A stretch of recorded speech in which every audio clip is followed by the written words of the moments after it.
Hello అందరికీ. నేను ఒక చిన్న స్టోరీ చెప్తా. దాని తర్వాత నా కూతురుతో జరిగిన అనుభవం చెప్తా. సో ఏంటంటే, ఒక హస్బెండ్ వైఫ్ ఉన్నారనమాట.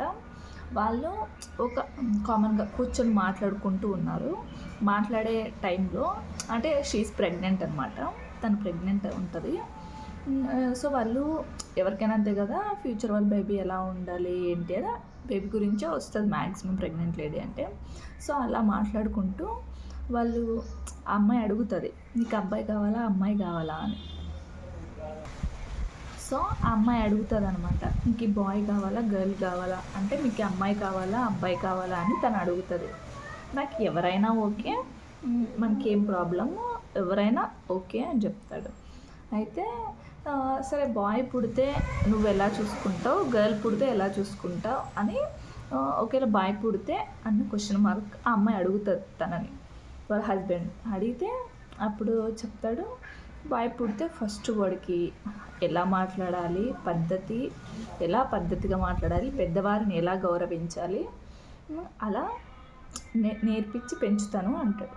సరే అమ్మాయి పుడితే అని అడిగితే అప్పుడు ఆయన చెప్తాడు, అమ్మాయి పుడితే నేనేం నేర్పియాలి అని అంటారు. అంటే అదేంటి, అమ్మాయికే కదా ఎక్కువ నేర్పియాలి, యాక్చువల్గా అమ్మాయినే కదా ఎక్కువ పద్ధతిగా పెంచాలి అంటారు. అప్పుడు పిచ్చిదానా, వాళ్ళు పుట్టుకతోనే అన్నీ నేర్చుకొని పుడతారు. వాళ్ళకి సపరేట్గా మనం నేర్పియాల్సిన అవసరం లేదు. ఒక అమ్మతనాన్ని, ఒక కూతురుతనాన్ని, ఒక కూతురుగా తల్లిగా ప్రతి ఒక్క విధంగా వాళ్ళు తయారయ్యే బయటకు వస్తారు. వాళ్ళకి అన్నీ దేవుడు ముందే నేర్పించి పంపిస్తాడు. అదే ఆడపిల్ల అంటే అని చెప్తాడు. రియల్లీ నిజంగా అమ్మాయిలు చెప్తున్నా, ఎందుకంటే నేను ఇప్పుడు ఫేస్ చేస్తున్నా కాబట్టి ఎంత రెస్పాన్సిబిలిటీగా ఉంటారో తెలుసా అమ్మాయిలు.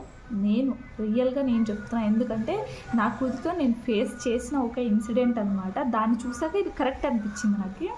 ఏంటంటే, మేము షాపింగ్ వెళ్తే కార్ట్లో అన్నీ పెట్టుంటాం కదా, ఆ కార్ట్ని దాని దగ్గర పెట్టి నువ్వు ఇక్కడే నించోనానా, మేము వెళ్ళి తీసుకొస్తామని చెప్పేసి వాళ్ళ నాన్న వెళ్ళాడంట. అయితే అది అక్కడి నుంచి అస్సలు వెళ్ళలేదు. నేను వచ్చిన తర్వాత, అమ్మ నువ్వు ఇది చూసుకో అమ్మ, నేను నాన్న దగ్గరికి వెళ్తాను అని చెప్పింది. అంటే నేను చూసుకోను, నీకు చెప్పాడు కదా నాన్న, నువ్వే చూసుకో అన్నా.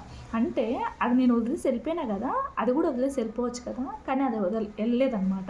అది అక్కడే అలాగే నించుంది. సో నాకు దాన్ని చూసి, అంటే అది 5 years బేబీ, అది వదిలేసి వెళ్ళిపోవచ్చు, దానికి ఎంత రెస్పాన్సిబిలిటీ ఉంటుందని నిజంగా నేను అనుకోలేదు. అది నేను వెళ్ళిపోయినట్టే అది కూడా వెళ్ళిపోవచ్చు కదా, కానీ అది అస్సలు వెళ్ళిపోలేదు. మళ్ళీ నేను తిరిగి వచ్చే వరకు అక్కడే నించుంది, దాని దగ్గరే నించుంది.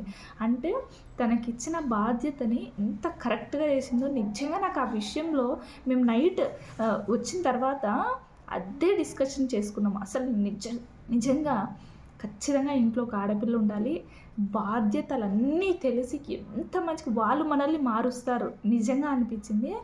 చాలా అంటే చాలా బాగుంటుంది. అంటే ఆ మూమెంట్ చాలా హ్యాపీ అనిపించింది. యాక్చువల్గా మేము ఇద్దరం అదే డిస్కషన్ చేసుకున్నాం వచ్చిన తర్వాత. దానికి 5 సంవత్సరాలకే ఎంత రెస్పాన్సిబిలిటీగా ఉంటుందో తెలుసా. అంటే రియల్గా నేను చూస్తున్నా కాబట్టి నాకు తెలుస్తుంది. నిజంగా ఆడపిల్ల అంటే అదొక హ్యాపీ. నిజంగా ఐఎమ్ రియల్లీ హ్యాపీ. ఆ దేవుడికి థ్యాంక్స్ చెప్పుకుంటా ఫస్ట్. ఎందుకంటే ఇంత మంచి ఆడపిల్లకు నాకు ఇచ్చినందుకు, నా కడుపులో పుట్టించినందుకు రియల్లీ వెరీ బెస్ట్. నిజంగా నేను చాలా హ్యాపీ.